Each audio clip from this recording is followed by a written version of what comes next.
해법을 찾는 토론 이슈앤 칙설 시작하겠습니다. 당정이 합의해서 결정한 재난지원금 소득 거의 80% 지급이 수술대에 오를 전망입니다. 각종 허점 노출에 여론까지 악화되자 여당인 더불어민주당에서 서둘러 이 원점에서 재검토하기로 한 건데요.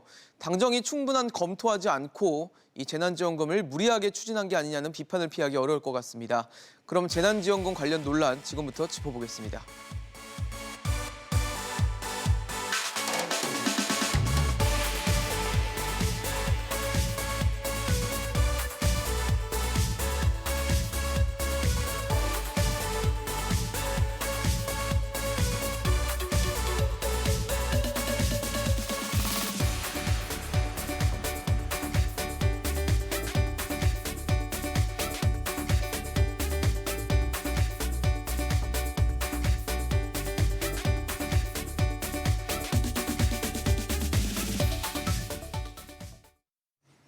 네, 오늘 함께해 주실 세 분 소개하겠습니다. 고려대 경영대학 이한상 교수, 사회연대포럼 정용건 대표, 한국보건사회연구원 최현수 정책연구실장 나오셨습니다. 어서 오십시오.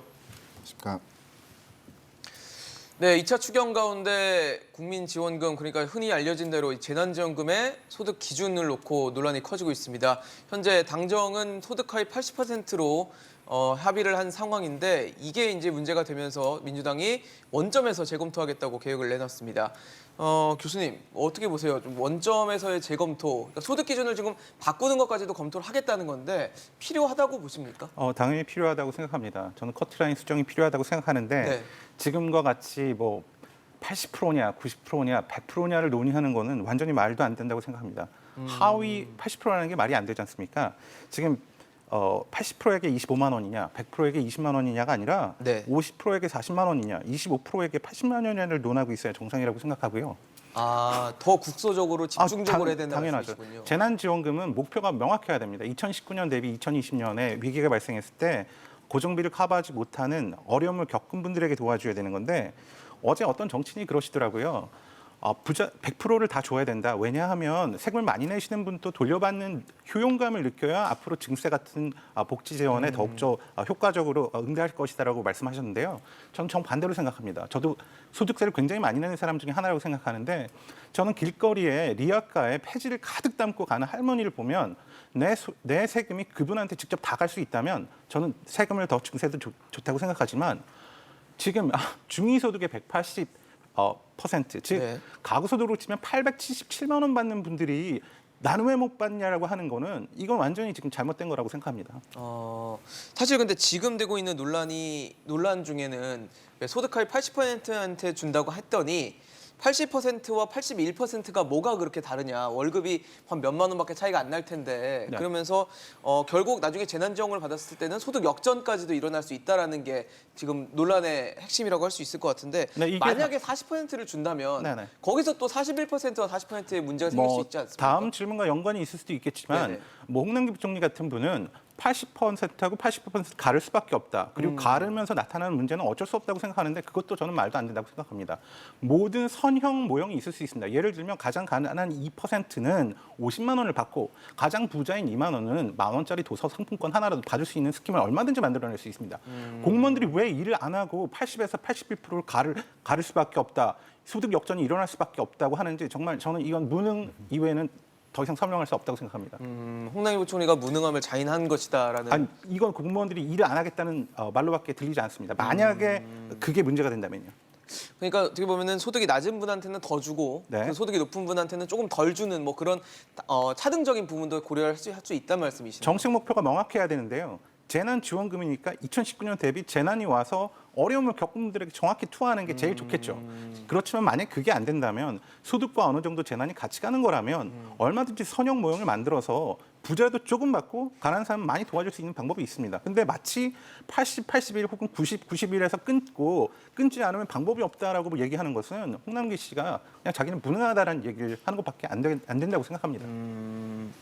알겠습니다. 지금 뭐 각종 논란에 대해서도 반박을 해주셨고 이 방식에 대해서도 아마 문제 제기를 좀 해주셨어요. 차라리 국지적으로라도 더 집중적으로 힘드신 분한테 해야 된다라는 얘기까지 해주셨는데 대표님은 좀 어떻게 갖고 계십니까 생각을? 예, 이제 뭐 지금 코로나로 인해서 1년 6개월 정도 고통받는 자영업 소상공인이 너무 계시고요. 많죠. 이 부분과 관련해서는 두텁게 지원해야 된다는 것이 뭐 이견을 누구도 가지고 있지 않습니다. 정부도 그렇게 이야기는 하고 있고요.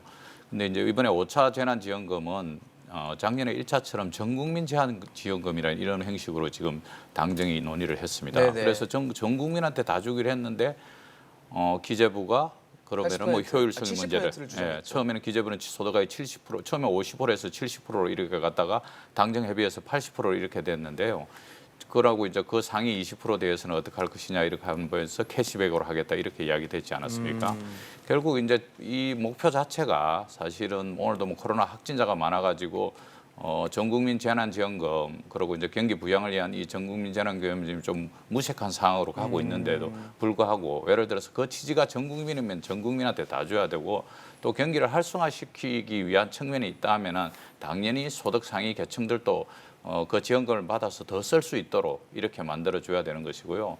결국 이제 뭐 제한을 둬서 80%로 가겠다고 기재부가 강력하게 이야기하고 사실은 이제 당정이라고 이야기했지만 딱 보면은 청와대는 빠져 있습니다 지금. 네네. 그 청와대는 무슨 역할을 하느냐 이거 질문이 나올 수밖에 없는데 사실은 청와대도 경제 관료들이 다 장악하고 있어가지고 기재부 의견과 다르지 않다. 그런데 국민을 이렇게 갈라서 전국민 재난지원금을 지급하는 것이 적절하나 관련해서는 전혀 그렇지 못한 것이죠. 전달 체계에 들어가는 비용들도 발생할 수밖에 없고 그 다음에 또 이렇게 이제 선별적으로 하면은 당연히 사각지대가 발생할 수밖에 없는 그런 구조가 있는 거죠.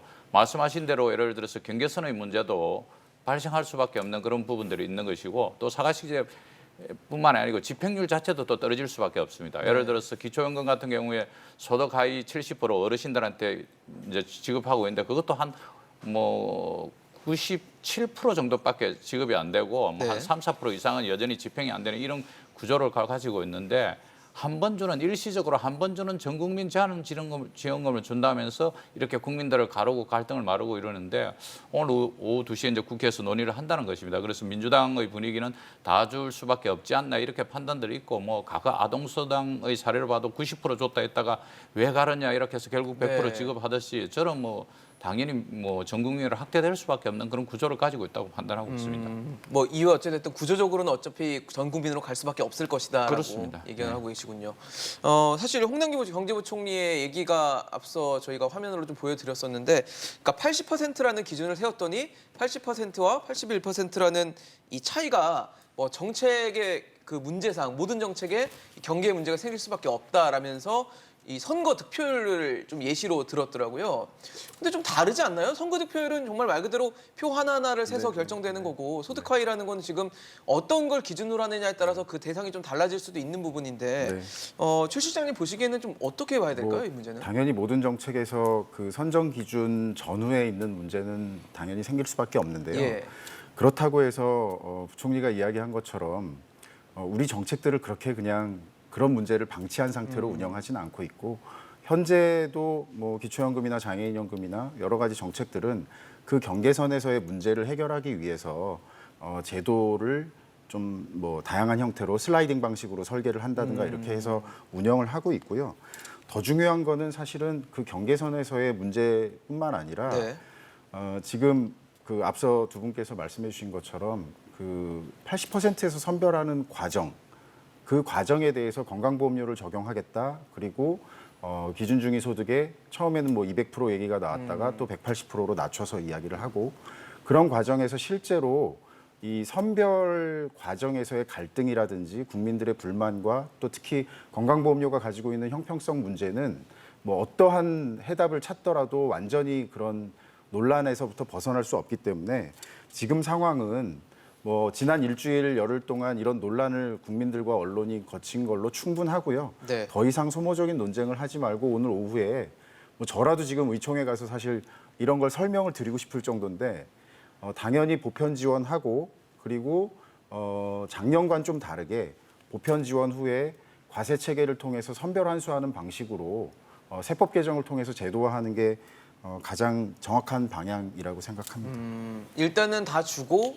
그 네. 환수하는 방식을 통해서 차등적으로 좀 환수를 예, 하면은 예. 결과적으로는 충분히 가능합니다. 차등적으로 준 효과를 낼 수 네, 있다라는 결과적으로 재원 규모도 필요하다면 지금 계획하고 있는 10조 안에서 맞춰서 일정 부분 환수할 수 있고요. 네. 또 실제로 지금 그 지급하기 이전부터 생기고 있는 여러 가지 논란이라든지 이런 부분으로부터 훨씬 더 자유롭게 더 신속하게 지원하고 그다음에 세법 개정을 통해서 사실은 그 우리가 이번 지원금뿐만 아니라 또 여러 가지 복지 정책에서의 급여나 이런 것들도 네. 좀 보편적인 과세 내지는 또 앞으로 이제 여러 가지 그 정책 확대를 위해서도 새로운 체계를 좀 만들 필요가 있다고 생각합니다. 결국은 이제 차등 지급이 분명히 또 이루어지는 방향으로 그런 예. 방식도 활용하는 게 좋겠다라는 아이디어를 좀 주셨는데 이렇게 소득 하위 80%라는 기준을 정하고 나니까 뭐 논란이 많습니다. 좀 시끌시끌해요. 뭐 1인 가구나 맞벌이 가구에는 뭐 불리하다, 뭐 각종 얘기들이 나오는데 교수님 보시기에는 지금 현재 방식으로 봤을 때는 현재 방식이라는 게 어떤 거죠? 소득 하위 80%에게 건강보험료 기준으로 만약에 지급을 한다고 했을 때 그런 것들이 1인 가구나 맞벌이에는 좀 불리한 구조를 갖고 있습니까? 뭐 당연히 이건 이제 선별을 하겠다고 마음을 먹으면 80%의 여러 가지 기준을 쓰겠지만 당연히 오류가 생깁니다. 두 가지 오류가 생길 수 있는데 하나는 주면 안 되는 사람한테 주는 뭐 통계학에서 흔히 일종 오류라고 말하는 것이 생기고요. 그다음에 줘야 될 사람을 못 주는 오류. 그러니까 받아야 되는 거 못 통계학에서는 받는. 이종 오류라고 생각되는데 제가 생각하기에는 두 번째, 즉 꼭 줘야 되는 사람이 못 받는 일이 없도록 선별 프로그램이 만들어져야 되고 그러려면 이게 좀 기준이 좀 좁혀져야 됩니다. 네. 그러한 면에서 지금 너무 넓게 나눠주다 보니까 오히려 그 80%에 있는 분이 81%에 있는 분하고 비교를 하다 보니 자꾸 생기는 이런 문제들이고요. 이 20%냐 21%냐에서는 별로 이 큰 다툼이 안 일어날 거로 저는 생각합니다. 아까 말씀드린 그 선형 모형으로 네네. 가난한 사람부터 필요한 대로 조금씩 나눠주는 방식으로 이렇게 설계를 하면 훨씬 더 줄어들 수 있다고 생각합니다. 이 문제는. 결국은 선형 모델이라는 어떤 예시를 하나 만들어야지 모델링이 좀 돼야지 뭐 가능한 굉장히 일이니까. 간단한 겁니다. 가장 가난한 그러니까 뭐 100만 원을 100만 원이 있다고 하고 네네. 100명이 있다고 하면 제일 못 사는 분한테는 50만 원을 주는 거고 제일 잘 사는 사람한테 만 원을 주는 거죠. 네, 뭐 어려운 거 아닙니다. 점점 줄여나가는 방식이 예. 되겠네요. 뭐 이런 식으로요. 예. 제가 좀 네, 말씀드릴게요. 네. 그 지금 나오는 이야기는 사실은 그 경계선에서의 문제가 아니고요. 네. 기본적으로 지금 건보료를 적용하는데 가구 원수에 따라서 현재 복지 정책에서 사용하는 기준 중위소득이라는 걸 가지고 뭐 200%가 됐든 180%가 됐든 이제 경계선에 있는 어떤 소득 기준을 만들게 됩니다. 근데 우리 지금 기준 중위소득이 통계청이 매년 공표하고 국제기구에 빈곤 지표나 분배 지표를 제출하고 있는데 그걸 산출할 때 적용하는 중위소득하고 좀 상이한 방식으로 산출이 됩니다. 근데 특히 방식이 이제 달라요? 어떤 방식의 차이가 있냐면 가구 규모를 고려하는 부분에서 특히 이제 1, 2인 가구에게 굉장히 낮은 기준이 적용되는 방식이 지금 현행 정책에 적용하고 있는데 네. 그렇기 때문에 이제 이런 부분들을 기존에도 정책적으로 적용할 때 우리가 지금 1인 가구도 늘어나고 있고 이런 상황을 고려해서 미리 개선하자라고 했었는데 사실은 이번 정부에서도 좀 그런 개선을 시작한 것이 이제 올해부터 시작이 됐기 때문에 좀 늦었고요. 근데 이제 그 기준을 놓고 하다 보니까 지금 이제 언론에 소개되어 있는 중위소득 180%는 1인 가구는 329만 원 네. 수준이거든요. 그렇게 되면 실질적으로 이제 그 다인 가구하고 비교했을 때 특히 또 재산까지 같이 고려하게 되면 예를 들면 청년 1인 가구가 자산도 없고 그냥 원룸에 살면서 월세를 부담하는데 어떤 그 중견기업이나 아니면 뭐 대기업에 입사한 지 얼마 안 됐지만 뭐 예를 들어서 월급이 350만 원이다. 네네. 그러면 받을 수 못 없는 구조가 받겠네요. 되는 거고요. 반대로 건강보험료를 적용하기 때문에 4인 가구의 가장인데 월급이 한 700~800만 원 되고 또 재산 컷오프 기준을 고려해 보면 부동산은 한 10억 정도, 뭐 금융자산도 통장에 한 10억 정도 있는 분은 오히려 받을 수 있게 되는 네.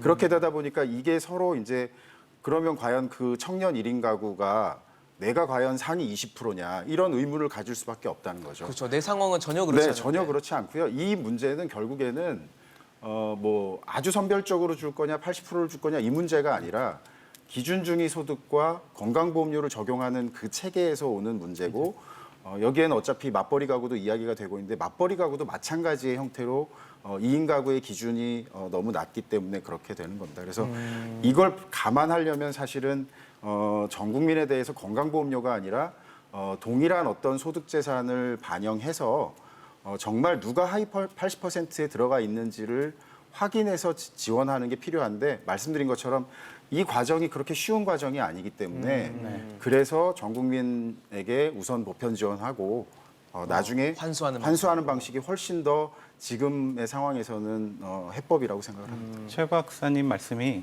현실적인 대안인데 제가 아까 대답을 하다가 네네. 못했는데 그 선별을 할 때 이제 기준을 하나를 정부가 지금 건보료를 쓰지 예, 않습니까? 그 건강보험료 이유는 하겠다는 거죠. 소득 자료에 비해서 건보료가 훨씬 더 많은 사람들의 상황을 알 수 있는 자료이기 때문이고요.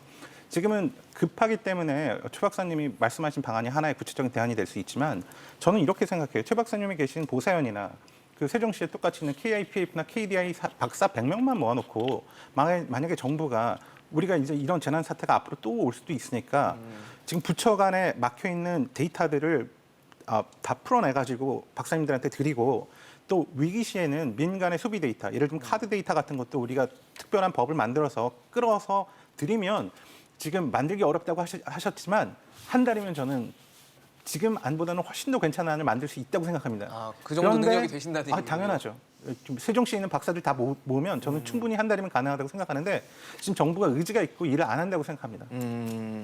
역시 또 일을 안 한다라는 지적을 해주셨는데 사실 지금 이 건강보험료를 기준으로 하겠다라고 하는 그러니까 중위소득 180% 정도 수준이 하위 80%를 유사하다고 좀 네. 보는 것 같은데 건강보험료도 지금 말씀해주신 것처럼 굉장히 그 오류나 그다음에 받아야 될 분이 못 받는 뭐 그런 안 좋은 상황이 또 벌어질 수 있다는 우려도 있고 또 지역 가입자냐 아니면 직장 가입자냐에 따라서 또 차이가 발생을 하기 때문에 그거에 대한 뭔가 보완책도 필요하겠다 아니면 아예 건보료 기준이 아닌 뭔가 다른 기준이 필요하겠다라는 생각까지 좀 들거든요. 그러니까 이제 뭐 지금 이제 소득 하위 80%에 주겠다 하니까 그게 첫 번째가 문제가 되는 그렇죠. 것이고요. 두 번째는 이제 건강보험료를 기준으로 하겠다는데 건강보험료가 모든 소득이나 모든 자산을 갖다 다 파악하지 못하지 않습니까? 그러니까 기준 자체가 문제를 갖다 발생시킬 수밖에 없는 그런 부분들이 있고 예. 여전히 또 경제성과 관련해서 예를 들어서 뭐 1인 가구 기준으로 330만 원이라 하면 네. 예를 들어서 9월 달에 내가 우리 4인 가구가 100만 원을 뭐 25만 원이니까 325만 원, 355만 원을 받는 거 아닙니까? 그러면 331만 원 받는 사람보다 24만 원이 소득이 더 늘지 않습니까? 그렇겠죠. 그럴 경우에 이제 기초연금 같은 경우에는 보충성의 원리라 해가지고 330만 원이 넘지 않다고 그래서 329만 원 받는 사람은 1만 원, 1만 원만 지급하고 상한 캡이 있는 거군요. 328만 원 받는 사람은 2만 원을 빼고 이렇게 해가지고 이미 그런 거는 다 작동될 수 있는데 과연 한 번 지급하는 전국민 재난지원금에 그 작동을 갖다 하려면 그에 드는 행정비용이 얼마나 많이 들느냐 이런 문제가 현실적으로 생기는 거죠. 똑같이 아까 이제 우리 최 실장께서도 이야기하셨지만 1인 가구 소득 되게 낮게 돼 있거든요. 그러니까 세전에 내가 한 300만 원, 330만 원 정도 받는데 이 사람들은 전부 부자라고 다 제외가 되는 것입니다. 그렇죠. 이게 도저히 뭐 용납이 될 수 있나? 마찬가지로 맞벌이 부부들 뭐 재산은 없는데 둘이 합쳐서 한 4천만 원씩 이렇게 이상 되면 제외되는 이런 기준이 있는데 우리 집주인은 제사도 먹고 뭐 몇십억 자산가인데도 불구하고 받는데 맞벌이 이렇게 해가지고 이런 사람 안 된다. 그 근로의욕이 떨어지는 거죠. 또한 맞벌이 부부만의 예로 해준다고 이제 뭐 당에서 이야기했는데요. 네. 그럼 자 부모님이 회사 다니는 직장에 있는 자녀 데리고 있는 경우에 이 경우에는 어떻게 할 거냐? 이것도 당연히 줘야 될 거 아닙니까? 그럼 맞벌이 부도 예외를 하는데 그러니까 얘가 얘를 낳고 얘가 얘를 낳으면서 그 예외가 과정에서 생기겠네요. 사각지대는 계속 생기고 그러면서 집행률은 떨어지고 국민들은 내가 받느냐 마느냐 이걸 가지고 계속 물어보는 이런 상황으로 끌고 가는 이 논쟁을 왜 하냐? 이게 예를 들어서 매월 지급하는 기준이면은 기초연금처럼 매월 하위 70%는 대단히 섬세하게 짜가지고 체계적으로 보충성의 원리까지 다 작동시켜서 이렇게 해야 되지만은 한 번 지급하고 만리를 가지고 하는 것 문제가 있는 것이고 아까 또 우리 이 교수님 이야기하신 대로 작년부터 계속 워킹그룹 만들어서 전문가들하고 상의해서 방역 문제도 그렇고 재난 지원할 때도 그렇고 업종별로 이런 거 체계적으로 해라 이렇게 지원하라고 이랬는데 이 부분들도 전혀 작동이 됐고 안 되고 있습니다. 그럼 1년 6개월이 지났는데도 불구하고 두텁게 주겠다는데 저는 이게 두텁게 주겠다는 생각을 가지고 있는지 전 국민한테 주겠다는데 전 국민을 주겠다는 거지 주장하는 바가 정확하게 뭔지 메시지가 전달되지 않고 이 논쟁을 길게 가져가면은 뭐 국민 사이에서 갈등만 더 초래될 가능성이 있고 결국 부자냐 가난하냐 중간이냐 이런 것과 관련된 소모적인 논쟁만 계속될 수밖에 없습니다. 사실 뭐 여당이 내걸었던 기치 중에 하나가 넓고 두텁게였는데 과연 넓다와 두텁게가 상존할 수 있는 공존할 수 있는 밸류 인지에 대해서는 뭐 논의가 좀 필요하다는 생각이 좀 듭니다. 근데 앞서 말씀하셨던 대로 이 건강보험료 지역가입자 같은 경우는 소득 기준이 일단 2년 전 기준으로 네, 보더라고요. 네, 네. 근데 2년 전이면 2019년이니까 코로나 상황 이전이죠. 전이잖아요. 네, 네. 근데 그걸 갖고 기준을 네, 삼아서 네. 이렇게 한다는 게 네. 말이 되냐라는 생각이 좀 네, 들거든요. 그래서 실질적으로 지금 이제 건강보험료라는 건 이미 기존의 어떤 자료에 기반해 가지고 부과된 결과값이거든요. 이제 학생으로 치면 그냥 성적표를 받아들고 있는 거고요. 그렇죠. 그런데 문제는 아까 직장 지역 가입자 이야기하신 것처럼 두 그룹이 있는데 시험 문제가 다른 거예요. 근데 그 성적표를 가지고 전체 학생을 예를 들면 일렬로 세워놓고 거기서 하위 80%에 들어가는 사람을 골라서 지원한다는 겁니다. 그렇게 다른 되다 시험을 보니까 봤는데도 다른 불구하고. 시험을 본 거죠. 그런데 건강보험료를 적용하겠다는 거는 그건 정말 뭐 형평성 논란에서 절대로 벗어날 수 없는 문제가 무조건 있고요. 문제가 될 수밖에 없다는 그다음에 말씀이시군요. 이제 자료의 문제는 더 심각한데 건보료는 지금 현재 시점, 그러니까 6월 말 자료를 적용하겠다라고 한다고 하더라도 소득은 특히 지역가입자 같은 경우에는 말씀하신 것처럼 2019년도의 소득입니다.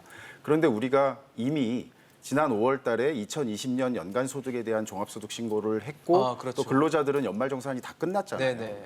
그러면 실질적으로 기존의 틀에서는 건강보험료가 옛날 자료긴 하지만 네네. 이번에는 여러 가지 민원도 있고 또 가장 최근 시점의 자료를 적용해야 된다면 종합소득 신고가 된 자료가 원래는 10월 말 11월부터 보험료에 이제 새로 업데이트가 네. 되는데 그 시기를 앞당겨서라도 반영할 수 있는 방법을 미리 준비해서 발표를 해야 되고요. 근데 이런 부분을 정부에서 뭐라고 말씀하시냐면 나중에 이의 신청할 수 있게 하겠다. 네네. 그러면 사실은 보험료 지금 이제 이 재난지원금 지급하기 이전부터 벌써 작년과 같이 건강보험공단 지사로 많은 분들이 가실 거예요. 보험료 조정해 달라고. 네네. 그리고 지급하고 나서 이의 신청해서 받을 수 있으면 받아라라는 건 굉장히 무책임한 겁니다. 왜냐하면 정부가 자료를 전혀 갖고 있지 않다면 어쩔 수 없지만 최근 시점에 그 신고된 자료라든지 재산세 자료도 작년 6월이 아니라 이미 올해 6월 1일자 기준으로 이번 달에 재산세 부과가 되기 시작하면 그 자료가 어느 정도는 구축돼 있기 때문에 이걸 최대한 활용할 수 있는 그런 조치들을 먼저 취하고 그럼에도 불구하고 현재의 상황이 정확히 반영이 안 됐다면 이의 신청을 통해서 구제하겠다라든가 이런 말씀을 하셔야 되는데 그냥 건강보험료 값이 이미 나와 있고 그게 편하니까 이걸 써서 안 되는 거라든지 옛날 자료를 적용한 거는 나중에 각자 알아서 이의 신청을 통해라라고 하는 거는 굉장히 고민을 안 한. 그러니까 네. 결국에는 일을 두 번 작년 하겠다는 3월, 4월 달에 우리가 1차 전국민 재난지원금 가기 이전에 이 과정을 이미 한번 반복했는데 그 당시에 덮어놨던 그 대안을 그대로 들고 나오신 거예요. 내용을 보면. 그렇습니다. 일을 하는 거지. 사실 이의 제기를 했을 때 안 받으신 분들은 그러니까 내가 받아야 될 것 같은데 못 받으신 분들은 그렇죠. 이의 제기를 할 것 같은데 네. 안 받아도 될 것 같은데 받으신 분들도 계실 거 아니에요. 그런 분들은 뭐 당연히 이의 제기를 안 안 하실 하시겠죠. 텐데 근데 이제 그런 분들이 대표적으로 누구냐면 아까 말씀드렸던 것처럼 직장 가입자인데 직장 가입자는 건보료를 적용하면 굉장히 유리한 이유가 뭐냐면 네. 기본적으로 재산에 대한 고려를 전혀 하지 않습니다. 그냥 여러 가지 소득이 동시에 발생하더라도 네. 하나의 직장에 이제 고용 관계를 맺고 있는 데서 상시적으로 받는 급여에 대해서만 보험료를 일정 비율로 부과하거든요. 네. 그러니까 직장 가입자 내에서 아까 말씀드렸던 것처럼 청년 1인 가구는 뭐 재산도 없고 소득도 굉장히 낮은데 받지 못하는 상황이 되는 반면에 예를 들면 같은 직장에 굉장히 고위직에 있는 분인데 뭐 연봉은 거의 1억 가까이 되고 그다음에 재산도 말씀드린 것처럼 뭐 예를 들면 한 시가 15억짜리 집이 있고 통장에 한 10억 정도 있고 자동차도 굉장히 좋은데 직장 가입자이기 때문에 보험료에 전혀 반영이 안 돼 있는 거죠.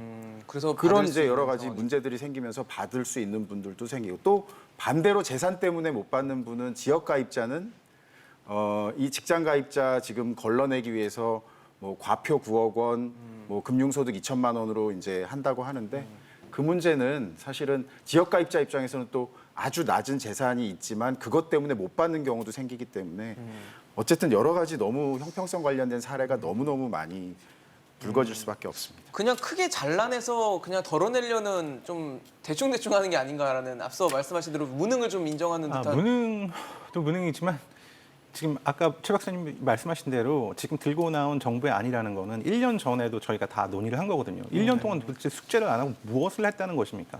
이게 답답한 것이죠. 지금이 5차 재난지원금이거든요. 저희가 네. 사실 뭐 대표님도 지난해도 매번 나와서 이 재난지원 갖고 저희랑 토론을 하셨던 기억이 저한테도 선명히 남아 있는데 지금 뭐 1년 6개월이 지난 이 시점 그리고 5번째 재난지원금을 지급해야 되는 이 시점에도 이 논쟁은 계속되는 상황입니다. 정말 안타깝고 어이가 없고 이런 거죠. 그 정부 뭐 예를 들어서 전체 올해 이제 추경을 지금 하겠다는 게 36조입니다. 그 중에서 지금 소득 하위 80% 대해서 전 국민 재난지원금을 지급하는데 10조 4천억 정도 되거든요. 네네. 작년에 25만 원씩 해가지고 4인 가구 100만 원 줬을 때 14조 3천억입니다. 그렇죠. 대체로 한 2조 조금 넘게만 더 들어가면 전 국민을 다 줄 수 있는데 이렇게 복잡하고 기준과 원칙도 안 맞고 회사 내에서도 누구는 말 먹고 부장님은 집도 많고 그랬는데 받고 나는 혼자 겨우 뭐 반지하에 살고 있고 이것저것 내고 하는데도 불구하고 못 받고 이런 일들이 회사 내에서 발생하고 지역 내에서도 여전히 마찬가지로 발생하는 이런 문제와 관련해서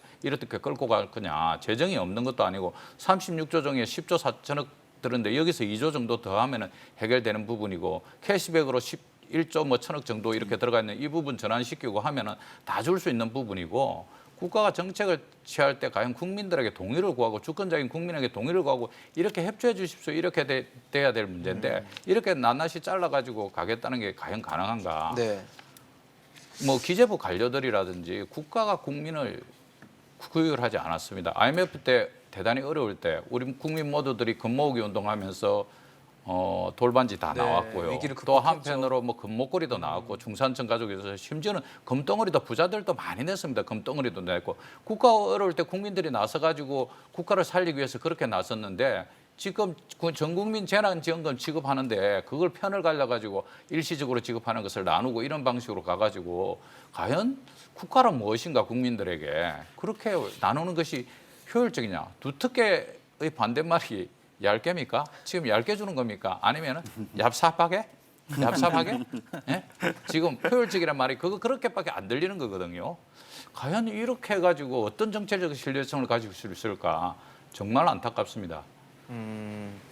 참 뭐 재난지원금 하나 주려고 했더니 이렇게 많은 논쟁이 지금 빚어지고 있고 논란이 빚어지고 있는 상황인데 논란이 이것만이면 참 좋겠는데 또 있습니다. 그 신용카드 캐시백이 또 논란이 되고 있습니다. 일단 정부의 생각은 그렇습니다. 뭐 지역 동네 상권을 좀 살리기 위해서 소비 진작을 하기 위해서 캐시백을 이제 대형마트나 백화점 이런 데서 못 쓰게 하고 지역 동네에서 써라 뭐 이런 식으로 이제 내놨는데 또 이게 또 논란이 되고 있어요. 그래서 사용처에 대한 검토도 할 것으로 보이는데 교수님 보시기에는 일단 사용처를 좀 지금 현재 정해놓은 방법보다는 좀 더 넓히는 게 필요하다고는 보십니까?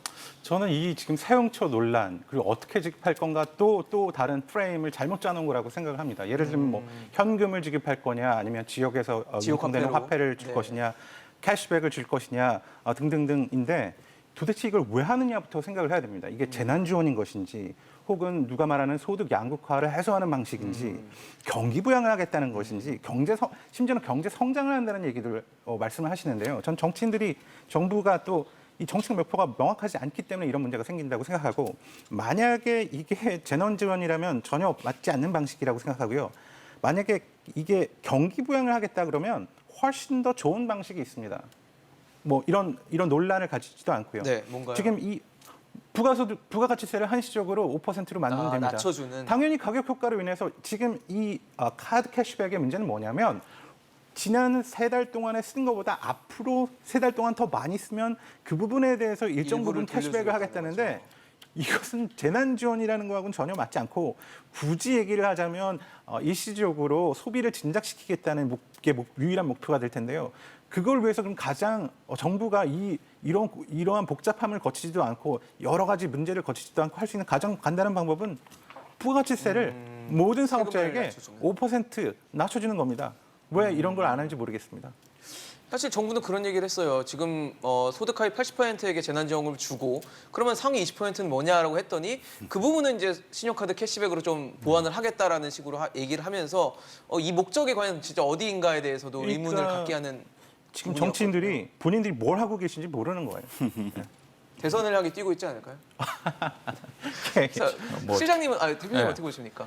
캐시백은 사실은 이것은 무엇이냐 다들 지금 궁금해합니다. 캐시백이 뭐야 하고 알만한 사람들도 캐시백이 뭔지 잘 모르고 있습니다. 그렇죠. 사실은 이제 신용카드 쓰고 나면은 그에 비례해서 일정 비율을 갖다가 이제 캐시백이란 포인트나 네. 현금으로 이제 되돌려주는 돌려주는 걸 방식이죠. 캐시백이라고 이렇게 하는데 전 세계적으로 과연 재난지원금 주는데 캐시백 방식을 쓰는 데가 있는지 정말 획기적이다.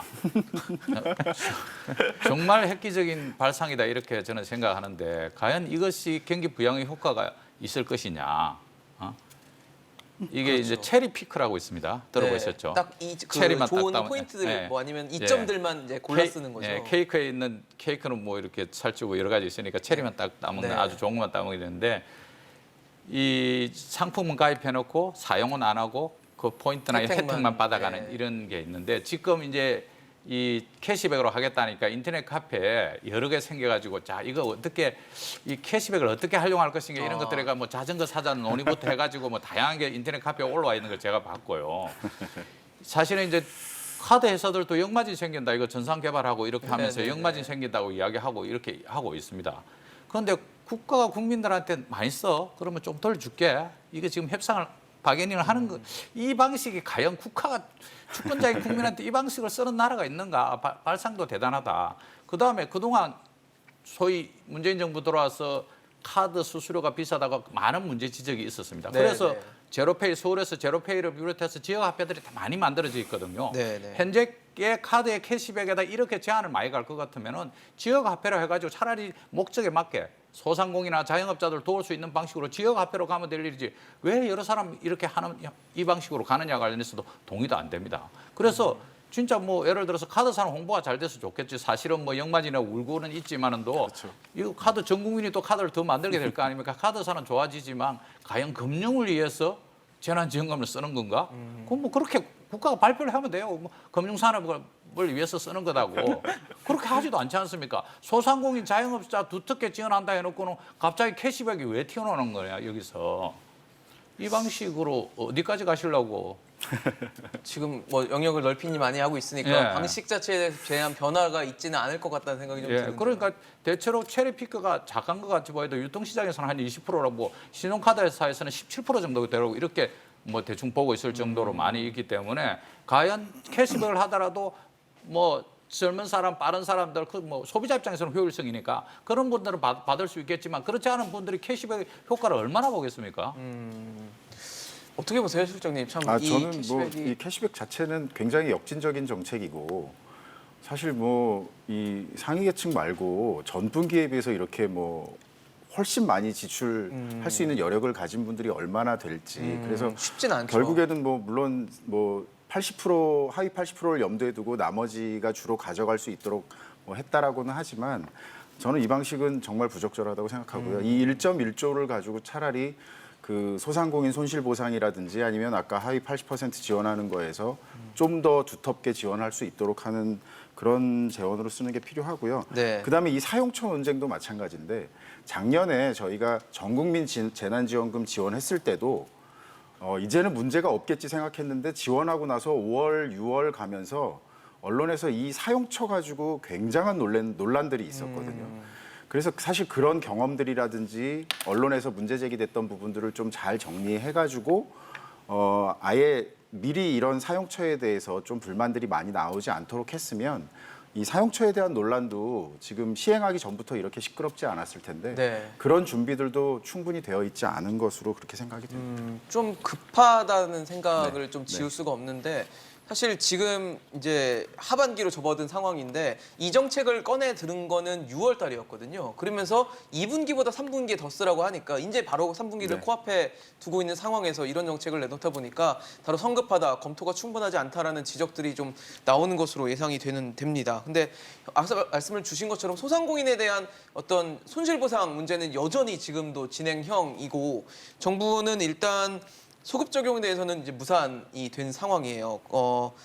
홍남기 경제부총리는 일단 현금만 15조 원, 비현금 포함해서 45조 원 정도가 지원이 됐고 소상공인 지원법이 국회를 통과하면 앞으로 일어날 상황에 대해서는 추가 보상이 가능할 것이다라고 하고 있는데 기준도 지원하는 기준도 매출 기준입니다. 그러니까 매출이 줄어야 되는 상황인데 많은 소상공인들은 그런 얘기를 해요. 영업이익이나 아니면 임대료 기준이나 이 매출 기준이 적합하지 않다라는 지적을 해주시는데 이런 목소리를 좀 들어야 되는 거 아닐까라는 생각도 들거든요. 뭐 너무 당연하고요. 지금 뭐 저는 이제 회계학을 가르칩니다만은 뭐 장사를 한다 그러면 뭐 매출액도 중요하겠지만 일단은 투하된 고정비를 커버하는 거, 임대료 같은 거 그게 가장 중요하거든요. 계속 그래서, 들어가는 비용이니까요. 소상공인들 전부에 대해서 지금은 최 박사님 말씀하신 대로 2019년, 2020년 5월 31일 소득세 신고 자료가 있기 때문에 매출액은 어느 정도 잡혔으면 그 다음에 해야 될 거는 이제 두 가지를 보는데요. 첫 번째는 사업장마다 이제 고정 사업비로 들어가는 것들이 얼마인가 기본적으로 커버해야 되는 거 그거를 1차적으로 지원을 하고요. 그 다음에는 이제 매출액 감소 부분에 대해서 말씀을 할 수 있는데 단지 매출액 감소가 아니라 이익 감소를 정확히 추정해낼 수 있는 방식이 필요한 것이죠. 그래서 그 부분에 대해서 선별적으로 지원을 한다면 효과적으로 지원할 수 있을 것 같습니다. 대표님 어떻게 보세요? 예, 제 아침 식사로 김밥집에 가서 물어봤습니다. 뭐 어떠시냐고. 우리 24시간 하는 집인데 당연히 코로나 때문에 안 돼서 뭐 엄청나게 많이 감소했다. 힘드시죠? 예. 그래서 정부 지원은 좀 받았나니까 작년에 200만 원 받고 올해 200만 원밖에 못 받았다. 그래서 400만 원 받으시는 예, 토탈 400만 원 받았죠. 그래서 뭐가 제일 힘드시냐니까 임대료가 제일 힘들다. 그래서 임대료라도 어떻게 좀 해결해 주시면 좋겠다 이렇게 하는데 뭐 임대료 해결하기에는 턱도 없는 그런 상황이지만 과연 이런 방식으로 두텁게나 말을 쓰고 이게 개념의 유의인지 언어의 유의인지 좋은 말입니다. 참 두텁게 이런 말 평소에 잘 안 쓰는데 그럼 좀 두텁게는 고사하더라도 얇지는 않게 줘야 될 거 아닙니까? 근데 자영업 하시는 분들에 대해 지원 제가 말했지만 택시 기사들 작년에 100만 원 받고 올해 100만 원 받는데 개인 택시는 그렇고 회사 택시, 법인 택시 하시는 분들은 50만 원밖에 못 받았다는 거예요. 네. 이런 식으로 자영업자를 갖다 지원하는 나라가 전 세계 어딨냐? 미국 작년에 뭐 누누이했죠. 한 2,500만 원 줬고 영국도 1,100만 원 줬고 그리고 뭐 미국 같은 경우에 미국이나 호주나 캐나다 대체로 이제 자영업자들 보호 방안의 핵심적인 게 임대료를 지원하는 거였습니다. 그래서 미국은 임대료 못 받더라도 절대 내보내지 말라고 법까지 지정했을 정도로 대출을 통해서 지원을 해주고 대출금을 상환 안 해도 될 정도로 이렇게 하고 있는데 우리는 자영업자가 GDP에 차지하는 비중도 전체 20% 정도 되고 650만 명 정도 제일 어려운 단위에 계신 분들을 제대로 지원해야 되는데 지금 손실보상급이라고 만들었는데 예산은 뭐 6천억 정도 겨우 잡아놨습니다. 거기다가 지금 7월 1일부터만 주겠다 이렇게 하고 있고. 전에는 주지 않죠. 그다음에 지금 추경 36조 중에서 자영업을 지원하는 방안은 3조에서 4조도 안 되게 겨우 10% 정도 되게 지원을 한단 말입니다. 그리고 뭐 나머지 뭐 소비 쿠폰이라든지 뭐 캐시백이라든지 네. 뭐 이런 걸 이야기하고 있는데 자영업자들이 쳐다보면 어떻게 하겠습니까? 지금 오늘도 다시 뭐 이제나 풀어지나고 했는데 오늘 다시 일주 연장하고 또 1,000명이 넘어가고 네. 늘 걱정이지만 정부에서 작년 추석 즈음에서도 소비 쿠폰 이야기 나오니까 또 확진자 확 늘었고 이번에는 그렇지 않겠지 뭐 했는데도 집단 면역 생기냐 이렇게 했는데도 불구하고 확진자 확 늘어가지고 다시 이제 3단계로 가야 되는데 3단계로 또 가려니까 정치적으로 복잡하니까 일주 연기한다고 이런 판단하는데요. 자영업자들은 정말 암울하고 또 암울한 거 아닙니까? 이 부분들을 갖다가 해결할 생각은 안 하고 뭐 엉뚱하게 지금 뭐 소비 쿠폰 이야기하고 있는 이런 구조들 정부가 해야 할 일은 최고의 재난 지원은 첫 번째는 집단 면역 방역을 갖다가 완성시키는 것이고요. 그것이 안 되면은 소상공인들 자영업하시는 분들은 적극적으로 지원하고 매월 얼마씩은 지원을 해가 안정적으로 가야지 끌고 갈 수 있는 이런 구조인데 이 부분과 관련해서 대폭적으로 지금 늘려야 된다. 이 수준으로 되지도 않고 손실 보상도 마찬가지로 보상을 해주는데 무슨 소급이 어디 있습니까? 일이 터졌으니까 보상해 주는데 그게 당연히 소급이지. 일 안 터지는데 먼저 주지는 않지 않습니까?